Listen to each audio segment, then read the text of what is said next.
Nabaran ng kablaw ko sa namin. Kamunan na ni Ate Lourdes. Dahil ito'y kubingan tayo tatang Arabi. Bigyan natin ang bonus. Kapintasan, kubingan, kabangluan, no? Ayan, ting kalaingan na sumalan. Tatang Arabi. Palakpakan mo natin si Ate Lourdes. Thank you very much. And on this beautiful occasion of your 75th birthday anniversary, Ate Lourdes, we greet you with grateful hearts and joyful spirits. 75 years is not only a number. It is a testimony of God's enduring grace, faithfulness, and love in your life. Ate, you are a gift to our community, no? Especially to me. Sa mga hindi nakakalam, kaya nga mayabang ako pumunta maski hindi nyo ako kilala. Kasi si Ate Lourdes ay isa sa mga kauna-unahang nakilala ko noong umakyat ako dito sa Baguio. Noong na-assign po ako dito sa Baguio. And hindi na ako nakilala, kundi nagiging malapit sa buhay ko, sa puso ko, at sa aking ministeryo. Dahil si Ate Lourdes sa lahat sila, tatlo magkakapatid, si Ate Lourdes yung una ko nakilala Sumabay na lang at saka si Ate, apat pala, si Ate at saka si Ate. Ayan. Uy, nakakaedad tayo, nakakalimot din, no? Tao lang po ako. May kabaw na rin Ayan. Okay. Nakalay pa ito sa mga anak ninyo. Ano po yan? At saka si Ate Virgin. Virgin. Ate Virgin. Ayan. Sila yung magkakapatid na nakilala ko dahil nasa aking ministeryo o trabaho bilang pare. Dahil nag-visa ako dyan sa St. Vincent, ay sila yung mga maaga nagigising na kolektora. Kasi 7:30 yung visa ko Alas 6 nandiyan na sila. No? So 5:30 pa lang nandiyan na daw sila Ganyan kaaga mga to. At parang Tres Marias lagi. Pero si Ate Lourdes yung parang pinaka-nanay noon sa akin sa akin. Ayan. Dahil ang dami niyang tinatanong sa akin. At ang dami niyang gustong sabihin sa akin.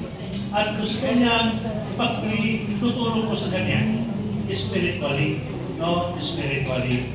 Kaya, you are a gift to me, Ate Lourdes, and I believe to all of us who are with her tonight for this very special occasion in her life. Para pagkain natin niya sa Ate Lourdes. Ayan.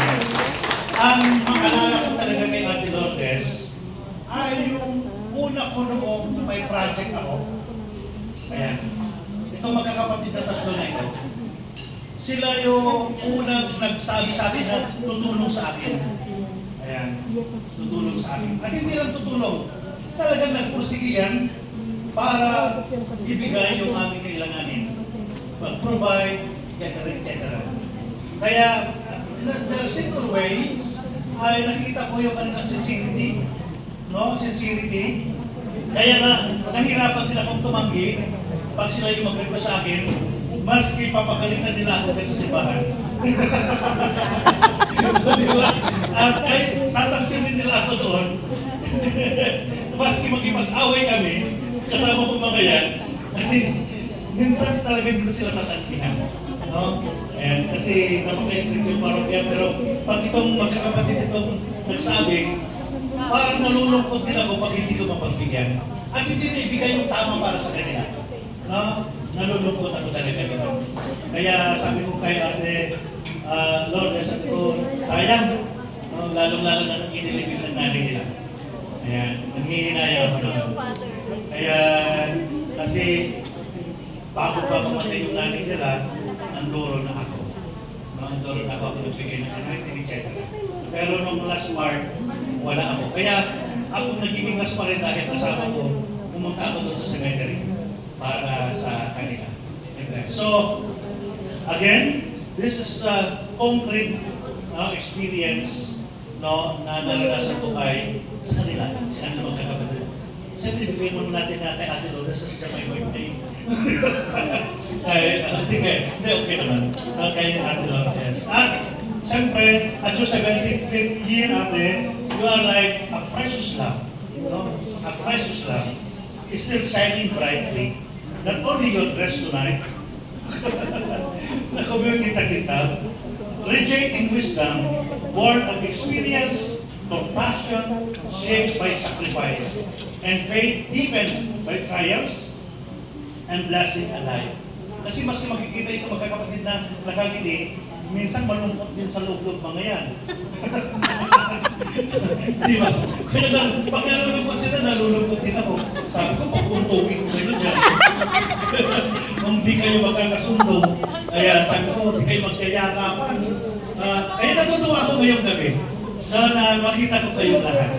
Kapag nalulungkot ako for the past, sabi ko, sayang tayo mga pagkakataon, ilang araw na lang natin sa mundo ibabaw, ang isipin natin yung regalo ng isa't isa at yung buhay. Huwag sayangin yun ha.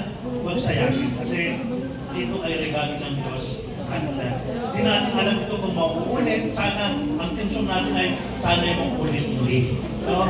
Sana yung mauulit muli. Hindi ako marunong kumanta. Kaya kayo na lang kakanta. That's why, today, no? Today we thank the Lord for your life, Ate Lords, no? For all the hidden sacrifices you have offered, for the love you have shared, and for the countless lives you have touched. Alam mo yung malilit na itutulong mo, ang dami na touch mo. Ang dami natin natulungan. No? Kung alam nyo lang, umabot yan hanggang Tabigit, yung kanilang itulong yan. Tabigit ay ng Batanes, itulong ni Ate Lourdes. Maski wala dito sa Pilipinas sa dati, ay nako-communicate pa rin sa akin. So thank you, at hindi lang yun. Maski yung mga regalo mo sa akin na alak, pag ganitong anniversary ko, sa anniversary ko sa 28, hindi ko nagpaparinig sa iyo ng alak. So thank you very much dahil marami kang napapasaya. No, doon sa mga kontador, Kabay din yung anak ko. Yung pangalto kong anak. Trinitreasure ko po yan. Hindi Buti ko naman hindi kailangan nag-repair. ng malalaking bagay. Pero mas trinitreasure ko pa yung mga effort na gano'n. No, yung mga malilit na alam ko na ang hirap dalhin, pero yung bibigay. So thank you very much, Ate. Those are countless blessings na ibinibigay that even touch our lives. And may the Lord continue to bless you with good health, inner peace, and joyful days surrounded by those who love you. Lalo na yung pagdadasal ko itong pamilya ko. Ayan, itong pamilya ko. Natutuwa ako dahil dito si Kuya, ayan, Kuya Emil, ayan, dito yung love mo, andito yung mga kapatid mo, andito sina ate. Actually, yan ang pinagdadasal ko sa iyo. Yung mga pamangkin mo na andito, it's really a great blessing in your birthday, ate. 75th year is, wow, a grace from God. Kasi ang hirap abutin yung 75. No? Ang hirap abutin. And I think, kahit magkano pa yung ginastos mo ngayong gabi, dito sa hotel na ito, pinakain mo sa amin, pero walang meaning yun. But much more meaningful, yung andito kami nagmamahal sa iyo. No? Parang and it's really a grace from God. Kasi bibihira yung ganito na pinagkakalooban ng grasya ng Diyos.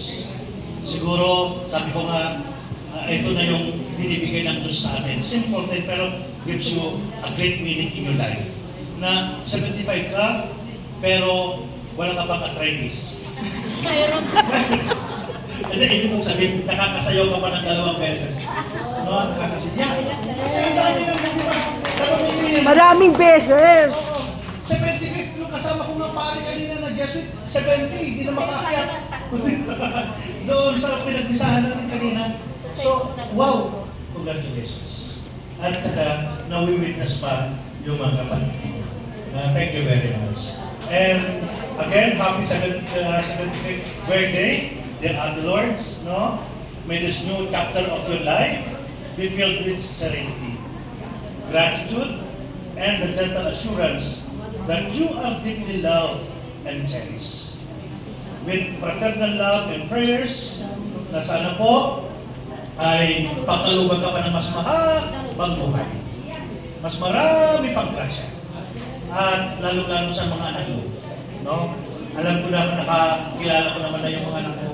So sana pagkaluban pa sila ng mas maraming grasya para patuloy magiging masaya ka at masaya ang iyong pamilya. So sa inyong lahat, I hope to all of us, maniwala mo kayo hindi, ay mahal namin yan si Ate Lourdes. So I love you and I will always cherish all those things na binahagi mo rin sa akin as a priest dito sa Baguio. At papuunin ko rin yan, no, pagka-transfer ko dito sa Baguio. Kaya maski pagod ako maghapon, no, at maski late ako, umabot ako sa birthday mo. Para pupunta ka rin sa birthday ko. Okay, hindi yan. Dahil mahal ka namin. Happy birthday and God bless you.